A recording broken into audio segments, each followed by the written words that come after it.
I've done trips to Argentina, Mexico, Bolivia, the Canary Islands, Russia a couple times. We did the Trans-Siberian Railroad, went through Mongolia and into China, went to Kazakhstan and Kyrgyzstan. We did a Vietnam trip where we got motorbikes and drove them across the country from north to south. We went to the mouth of the Amazon and we took boats up the river and skated a couple cities that are along the way. The skateboard is like a reason to go, because you're always looking for new shit to skate. So it's like, well, how far can I take that? And I don't know, probably people think it's stupid, you know what I mean? Some people, but enough people think it's cool, I guess, that I still have a job.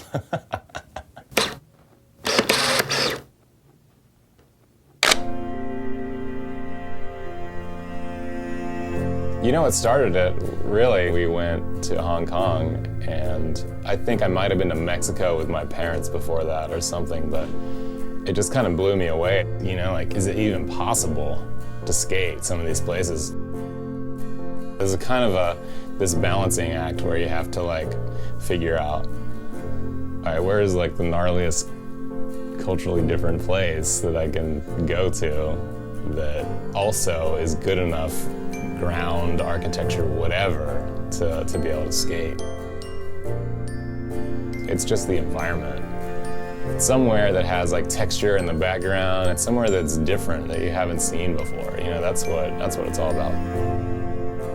Plus, I'm really interested in cultures and different societies, and so it's cool to be able to go to a place and experience that. Bringing a skateboard to a place where they've never seen one is really becoming more of a part of what I enjoy doing about it. Like in Vietnam, we're just riding along and we see these like village kids like living in like these little shanty shacks made of bamboo, you know, and like scrap metal. And they had these boards that were like this hybrid of a scooter, sled, skateboard kind of. We saw them and we were just like, oh my God, look at these boards, you know? So we like stopped, turned around, came back, and they ran away. And we couldn't talk to them, which sucked. I wish we would have had a translator, but anyhow, we kind of got our boards off the bikes and we were pointing at them and telling them to go get theirs, you know, like, and they eventually understood that. Just seeing like what people do to make a skateboard when they don't even really know what it is, or like maybe they saw it in a movie. It's really interesting.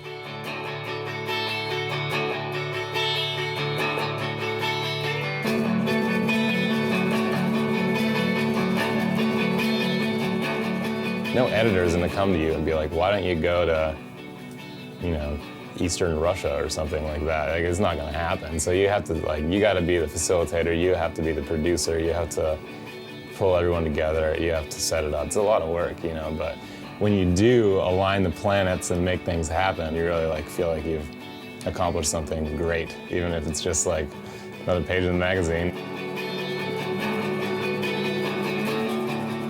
So one of my favorite and one of the most rewarding trips, I guess, was right here in the States, which was kind of nice. And that was this iPath trip to Utah that we did a couple years ago. And it was just like this valley of perfectly smooth sandstone.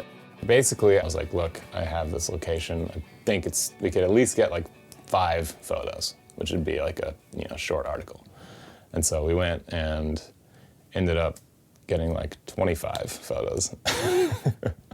Yeah, I mean, it was like unbelievably good.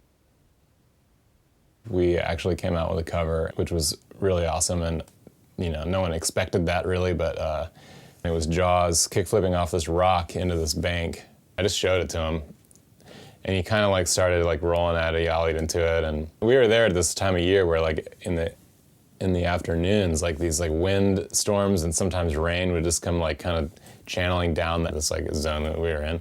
Anyway, so one of these storms was coming, and we could see it like a couple miles away coming toward us.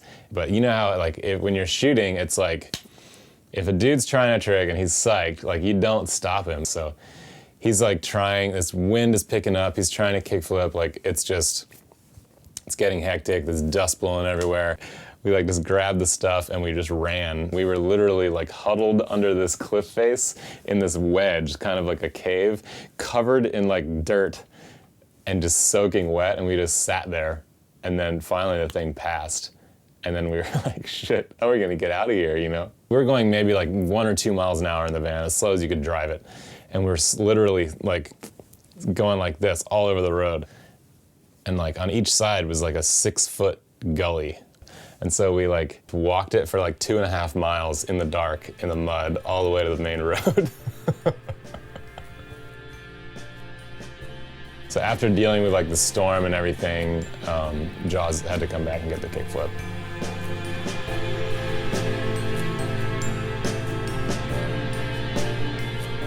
The most exciting thing for me when I was younger was to get in the car and drive. We would go to DC because I was from Virginia. But then let's check out like this other little town along the way, you know? Experiencing like new places all the time. It's the same thing, it's just on like a much grander scale.